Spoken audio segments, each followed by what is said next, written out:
Welcome to the deep dive. Today, we're embarking on a pretty unique journey, actually. We're diving into the evolution of this really fascinating inner facet of self, what the source material calls a subpersonality. The one we're focusing on is named Mac. Imagine having like a personal log that tracks how a part of you grows and changes. That's basically what we've got here. We're using this really insightful reflection document. It's dated July 13th, 2025, and it details this profound transformation of Mac. He's apparently one of 10 subpersonalities that have been documented. So our mission here is to really pull out the key insights. How did Mac evolve? What's his core identity, his philosophy, and what's his role within this person's inner world? Hopefully it gives you a fresh perspective on self-awareness.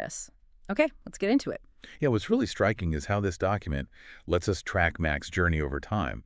It's not static. You see this dynamic shift in his character, his purpose.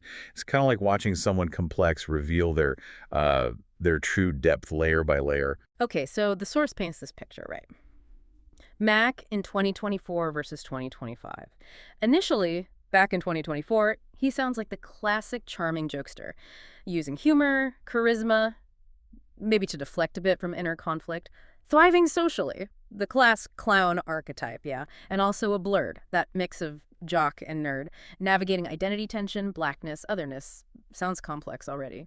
So what was the biggest change by 2025? What really shifted? Well, the evolution is really powerful. By 2025, Mac isn't just that performer looking for, validation. He seems to have peeled back some layers. A lot of that seems connected to this creative project mentioned, Rootbeer Records. It's like a metaphor for his expression. He becomes this deeply self-aware force. Resilience, authenticity, real emotional complexity comes through. You see genuine depth, even artistic brilliance hinted at. He's not hiding behind the bit, as the document puts it. It's less about just cracking jokes and more like, well, the source calls it sermons and syllables. Confronting tough stuff, racial tension, internal dissonance, loneliness with this lyrical vulnerability. Tracks conceptually titled In My Skin or Wither and Bloom. It's raw. Wow, that is a huge leap. From deflection to deep confrontation. And the source also mentions a new role, something like a cultural historian. How does that fit in? Exactly. Yeah, the historian piece is key. These conceptual songs like We've Just Begun or Pay Homage, they show Mac moving beyond just comic relief. He becomes a carrier of generational memory. That's a powerful phrase. He's anchoring himself in legacy, acknowledging unsung heroes, claiming narrative space, important stuff. And the evolution isn't about becoming someone totally different. It's more like becoming more fully himself. Like owning his frugal lifestyle. There's a concept track, Frugal Life Anthem, seeing it as freedom, not failure. He's still a mix, daredevil, dreamer, poet, prankster, fighter. But now he performs because he actually has something important to say. And crucially, he believes it's worth hearing. Okay, so if he's shifting from performer to this voice of deeper truth, let's talk about his core identity. The reflection calls him the vibe alchemist. What does that really mean? How does a vibe alchemist operate? Right, the vibe alchemist. If you connect it to the bigger picture, it suggests someone who transforms the vibe, right? Takes humor, insecurity, cultural complexity, and alchemizes it into connection, creativity, courage. At his core, Mac's a social shapeshifter and emotional translator. He blends these contradictions, jock nerd, clown poet, black diaspora, son and her child. His defining trait seems to be adaptability, but not just adapting to please people. More like adapting to survive and then eventually to thrive authentically. That's really interesting. So his quick wit, it's doing more than just getting laughs now. Precisely. Yeah, the quick wit, the warmth, it's still there. It's still a shield sometimes, maybe a sword too. Diffuses tension, lifts people up, maybe sidesteps a hard question he's not ready for. But underneath, there's someone who feels things really deeply, remembers everything. And there's this quiet drive to matter.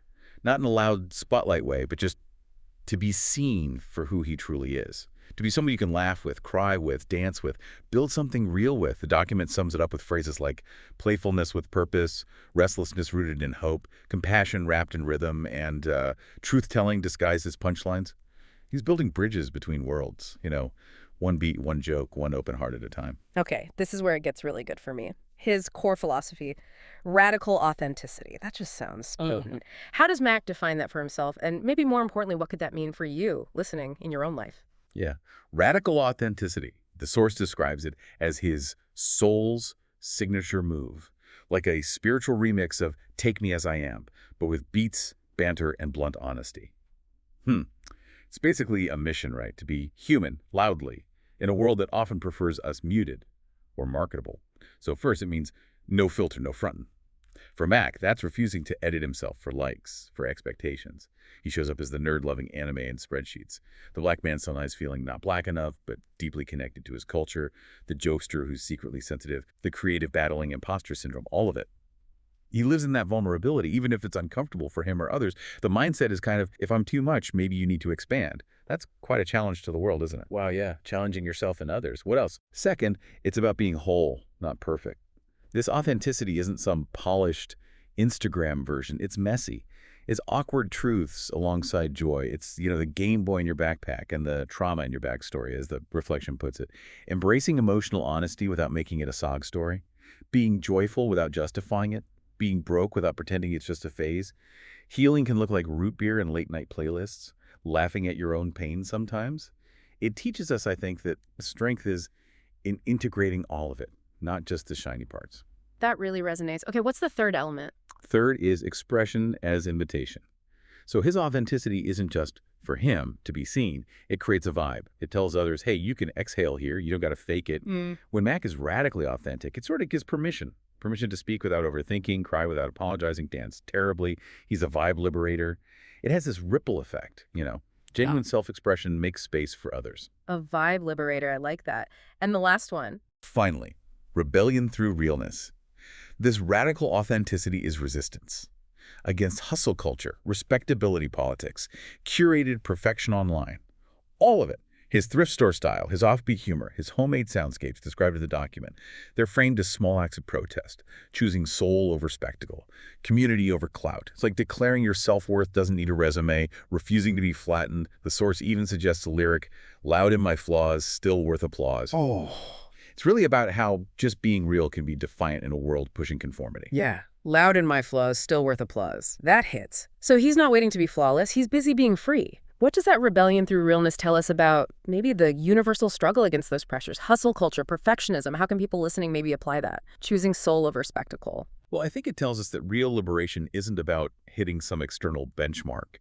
It's about claiming your inherent worth, period. External validation is fleeting, right? Mac's journey shows that owning your messy joy and awkward truths, as the document says, actually challenges the systems that demand perfection. So for listeners, applying it might mean asking yourself, where am I editing myself? Where am I performing for approval? Could I choose genuine connection, that soul, over the spectacle, in a conversation, at work, even just how I post online? It's about letting that core self lead, even in small ways. Finding that core self. Okay, let's switch gears slightly. The source uses this brilliant analogy to explain Mac's role. Mac as the bartender in the metaphorical restaurant of your psyche. How does picturing him like that help us understand his impact? And maybe how different parts of ourselves interact? Oh, that bartender analogy is great. It paints Mac as the soul's mixologist. Someone who senses the vibe, reads the room, serves up what people need, maybe before they even know it. He's not just pouring drinks, he's blending emotion, humor, insight. So first, he's the emotional alchemist. Behind this metaphorical bar, he's listening, watching energy shift, tuning in intuitively. Someone's angry. Maybe he offers a joke, a chill playlist. Someone's quietly crying. Maybe he just slides over a warm root beer. Root beer seems to be a signature, and sits in comfortable silence. He offers both distraction and presence. Healing through hospitality, kind of. It's about meeting people where they are emotionally. Okay, so he reads the emotional temperature. What else does this bartender do? He's also the confessional keeper. The bar becomes this safe space. People come to him when they can't say things anywhere else. He listens without judging, offers reflections that aren't preachy, but, as the source says, hit hard. Reminds them they're not broken beyond repair.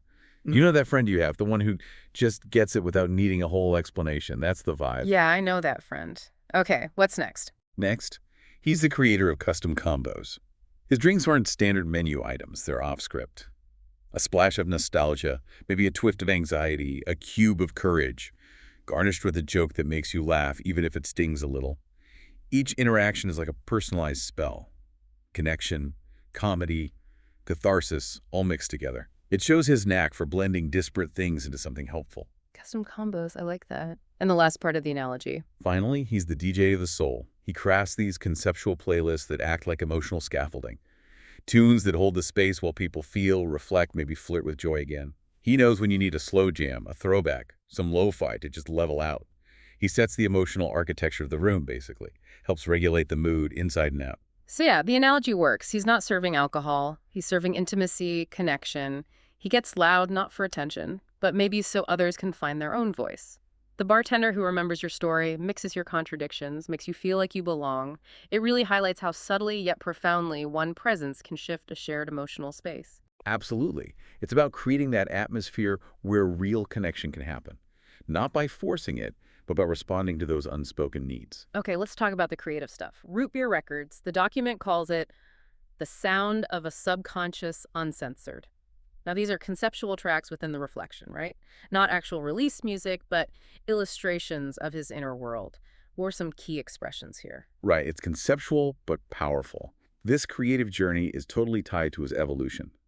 The document mentions tracks like Linguistic Aesthetics. It's described like beatboxing philosophy, celebrating slang, code switching, the rhythm of his inner monologue, bridging intellect and instinct. Then there's Wither and Bloom. That's the emotional flip side, where scars conceptually become lullabies, revealing the boy behind the jokes, the pain behind the punchlines, a sonic "I see me." These concepts show that clear move towards raw, honest self-expression. And there were more playful ones, too. Bonus tracks and back alley brilliance. What themes came up there? Yeah, definitely. Macadamia in the City sounds like satire meets swagger. An anthem for the weirdos who walk with bounce but live with doubt. Love that line. And overdraft swagger.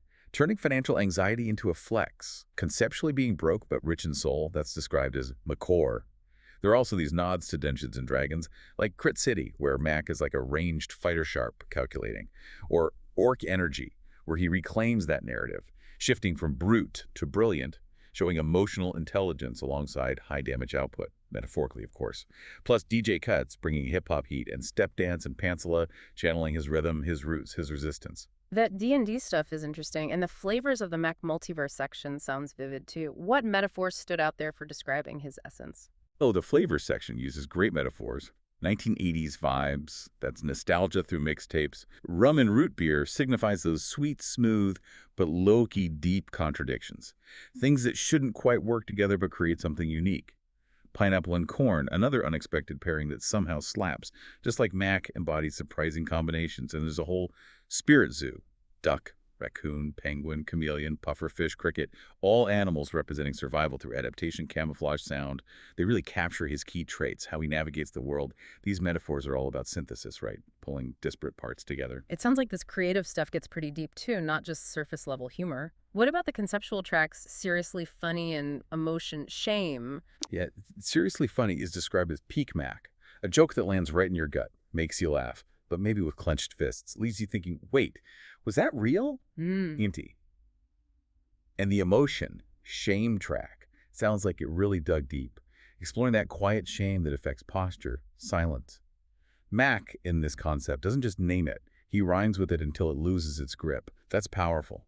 It all points towards this fictional place called Outer City, peak Mac energy, where boldness is currency, weird is worshipped, vulnerability is law, a creative rebellion. Even the regional sound checks mention Arkansas to Logos, Wisconsin to Fujian. They aren't just tourism. They're cultural ciphers, lending stories, vibes. It's clear this creative outlet is his way to explore and share deep parts of himself. So summing up Rootbeer Records, it sounds like it turned shame into swagger, awkwardness into art, contradiction into a kind of chorus. Every conceptual beat was a brick in building that radical authenticity. Every verse, a prayer disguised as a punchline, really shows the power of creativity for processing things. Exactly.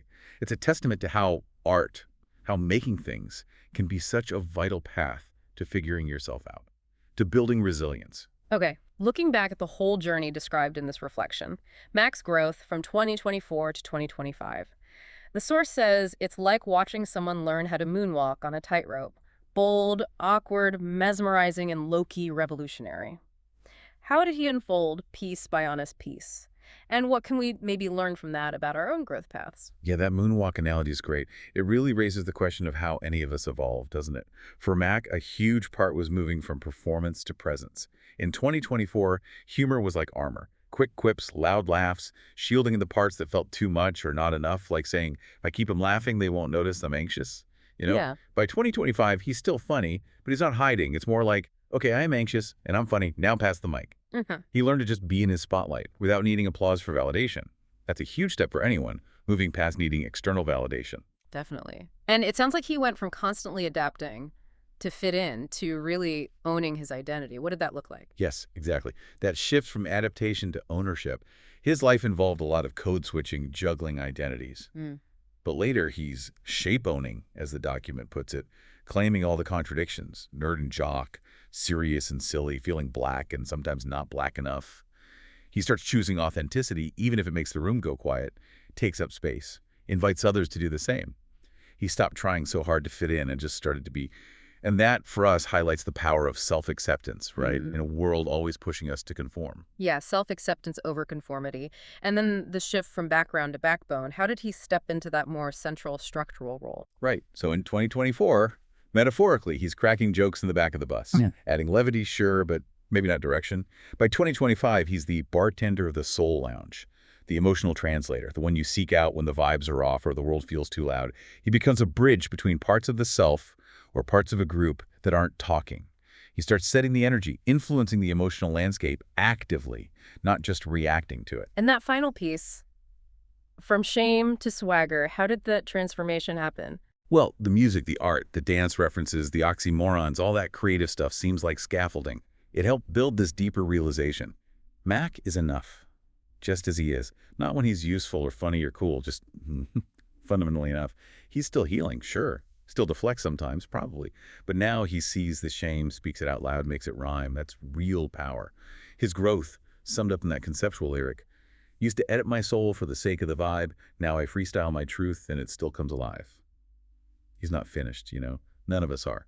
But he's finally begun as himself. And that journey from shame to self-acceptance, often through creativity, feels pretty universal. It really does. Okay, so we've dug into his inner world, his creative expression. What about his interpersonal role? How does Mac's presence actually affect others around him, including maybe you, the listener, thinking about your own interactions? Yeah, his interpersonal role seems crucial. He's the emotional connector, the vibe whisperer, the spark bringer. He's got this unique tuning, you know. His presence doesn't just lift a mood, it can actually shift a room.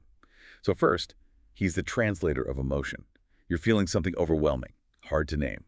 Mac finds a beat for it, a joke, a metaphor, maybe a song concept.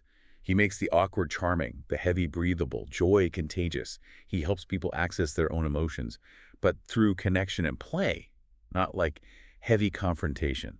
That's key for navigating tricky feelings. Connection and play, not confrontation. Okay. What else? He's the ambassador of belonging. Mac's often the one who makes others feel at ease first. He's not asking, okay, what do you bring to the table? He's pulling up a chair saying, yo, want to make a beat on the salt shakers? He's the icebreaker, the hype man, the human warm-up track. Brings levity, a bit of magic. Makes space for everyone. The human warm-up track. Love it. Keep going. He's also the keeper of the unspoken. So when other parts of the system, or maybe other people in a group, are wrestling with deep stuff trauma, Shane Mac becomes that in-between space. It's not avoidance exactly, it's more like emotional recovery. The source uses this great phrase, like drinking root beer after a hard cry. His presence gives you the capacity to feel without totally falling apart. He's like emotional Gatorade. He helps you recover, re-energize after the tough stuff. Emotional Gatorade. Okay, that's memorable. And crucially, he's the one who reminds you, you're enough. When those inner critics, the perfectionist voices, get way too loud, when the world's telling you to be cleaner, quieter, simpler, Mac shows up, metaphorically, in thrifted sneakers, quoting SpongeBob, and reminds you, your weird is your worth. He holds space for all your contradictions. He protects who you are, fundamentally. And that reminder of intrinsic value, so vital. Absolutely vital. So yeah, in short, Mac's role isn't just entertainment, it's integration. Turning fragments into a mixtape. Turning too much into just enough. Inviting everyone around him to breathe easier, feel deeper, and dance anyway. He's the bartender of the inner world, and his bar's always stocked with root beer, rhythms, and real talk. He really shows how just embracing your unique self can create such a powerful space for others, too. That holistic approach, yeah. That's what makes his role feel so pivotal in this whole dynamic. Wow. What a deep dive into Mac. It's so clear he isn't just like a side character in this inner world. He's the one keeping the show human. He maybe started out disarming defenses with charm, with cheekiness, but his real superpower, as we've unpacked, is honesty. He embodies that radical authenticity, but not the polished kind. The messy mid-sentence, yeah, I'm still figuring it out, too kind, you know? He knows how to hold space when things get quiet. He connects where others might compartmentalize, plays where others pose, feels where others overthink. And somehow, yeah, through this unique mixed rhythm, root beer, ridiculous vulnerability, Mac reminds us all, that you don't have to perform to be loved. You don't have to be perfect to be present. He's the mixtape of your inner life, the bartender of the soul lounge, the walking contradiction that somehow makes perfect sense. Maybe the awkward hug you didn't know you needed. And what's really fascinating is how his journey from masking insecurity to embracing this radical authenticity, it just highlights that true strength often comes from acknowledging, even expressing, our most vulnerable parts. Yeah. And he's not done, right? Because Mac is still freestyling. But the difference now, he knows he's got the mic. So the question for you listening is, what does Mac's journey make you think about? What masks might you be wearing? Or what hidden strengths do you have just waiting to be expressed, waiting for their own Rootbeer Records moment?